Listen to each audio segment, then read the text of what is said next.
When you talk about making change, you have to recognize it's going to be hard.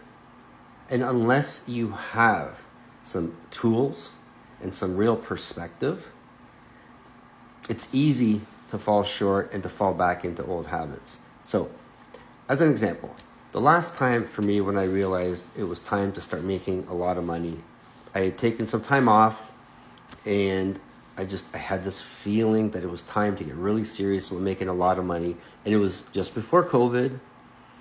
And so I started implementing the tools and the techniques.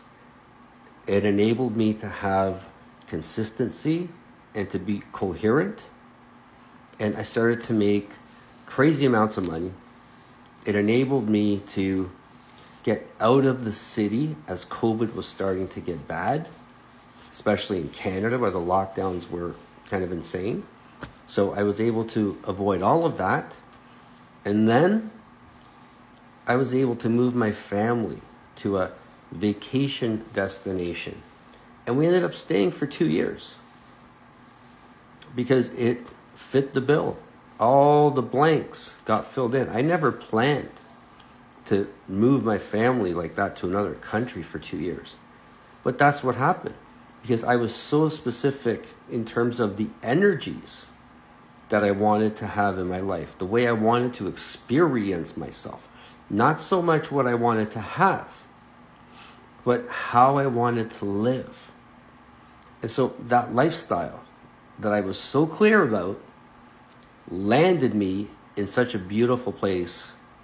And all of the aspects that I had articulated and stressed with consistency and coherence, they all showed up there. I didn't know how I was going to make all that money. I had no idea. I was working in a job that I couldn't see how it was going to pay me all that money, and it actually didn't.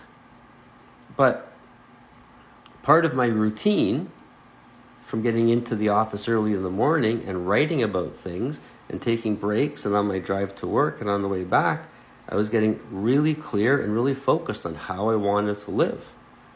And eventually, I shifted right out of that job and into something else. The money manifested from other places. And then I was able to quit work and live a basically semi-retired lifestyle for 2.5 years. So it comes down to consistency and creating from the quantum field. Right? That's a technique, and it's a really powerful consideration. It tends to get lost in people's desire to manifest things. You don't want to manifest things. You want to manifest experience, a way of life. So if that makes sense to you, let me know in the comments. And if it doesn't make sense or you want to know more, put that in the comments as well, and I'd be happy to expand on this.